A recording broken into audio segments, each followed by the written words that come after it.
7 अक्टूबर को नेतन्याहू ने पूरी दुनिया के सामने ये ऐलान किया था कि वो हमास का नामो निशान मिटाकर रहेंगे, खासकर उनके टेरर इंफ्रास्ट्रक्चर और मौजूदा टेरर स्क्वाड्स और लीडर्स के टॉप लीडर्स का खामियाजा उन्होंने इसका वादा किया था। युद्ध का 1 महीना गुजरते गुजरते उनकी ये शपथ अब धीरे धीरे सच होने के करीब पहुंच गई है। अपनी इस शपथ को पूरा करने के लिए बेंजामिन नेतन्याहू ने गाजा में ऑपरेशन को कैसे अंजाम तक पहुंचाया वो अब आपको दिखा देते हैं। गाजा में अब तक इजराइल ने करीब 18,000 टन से ज्यादा बम गिराए हैं, यानी करीब 1 करोड़ 80 लाख किलो बारूद गाजा में गिर चुका है। यह इतना बारूद है जिससे इस वक्त गाजा की मिट्टी से भी बारूद की गंध आने लगी है। हमास का नामो निशान मिटाने के लिए इजराइल की एयरफोर्स अब तक 100 से ज्यादा मेजर एयर स्ट्राइक्स कर चुकी है। इन एयर स्ट्राइक्स को ग्राउंड ऑपरेशन पहले अंजाम दिया गया था ताकि ग्राउंड ऑपरेशन से पहले वो हमास की ताकत को तोड़ सके। अब इजराइल के हमलों में अब तक गाजा में हमास के 450 से ज्यादा सैनिक और 450 हमास के 450 से ज्यादा ठिकाने तबाह हो चुके हैं। लेकिन इजराइल के हमलों में अब तक गाजा में 2 लाख से ज्यादा इमारतें तबाह हो चुकी हैं। इनमें कई अस्पताल और रिहायशी इमारतें भी हैं जिनको हमास ने अपना शेल्टर या अपना बेस बना रखा था।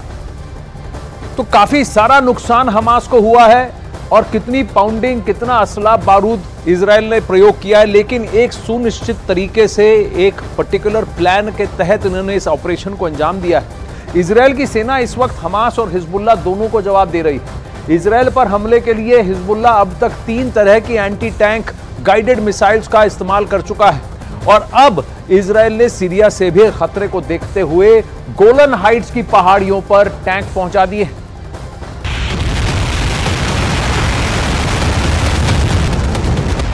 लेबनान, सीरिया और इजराइल के ट्राई जंक्शन वाले इलाके में हिजबुल्लाह का पूरा कंट्रोल है।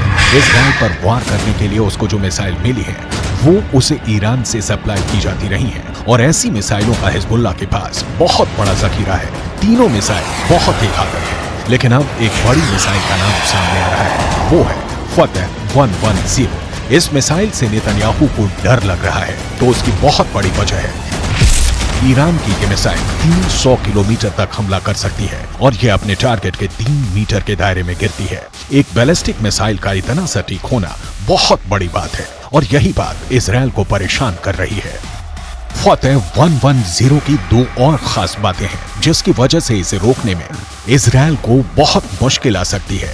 ये सॉलिड फ्यूल वाली मिसाइल है, ये कम वक्त में लॉन्च के लिए तैयार की जा सकती है और ये रोड मोबाइल है, यानी इसे कहीं से भी लॉन्च किया जा सकता है और फिर अपना ठिकाना बदलना बहुत आसान है।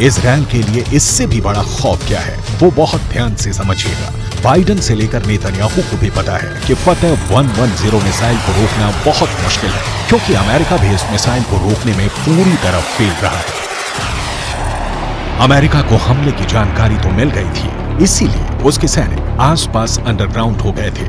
तब ईरान ने फतह मिसाइल का ही एक पुराना वर्जन इस्तेमाल किया था और अमेरिका के एयर डिफेंस सिस्टम इस मिसाइल को रोकने में नाकाम रहे थे। ईरान ने ऐसी करीब 20 मिसाइलें दागी थी। ये जहां गिरी वहां ऐसे ऐसे गड्ढे बने और 100 से ज्यादा अमेरिकी सैनिकों को धमाकों से गहरा सदमा पहुंचा था।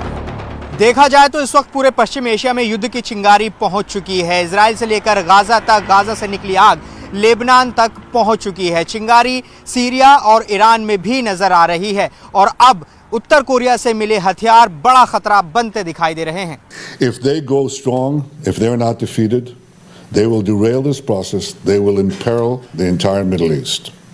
If the Middle East falls to the axis of terror, Europe will be next, and no one will be safe. This is not a local battle. This is a global battle. The paramount need is to defeat this axis That battle is now being waged by us against Hamas in Gaza. There is no substitute for victory.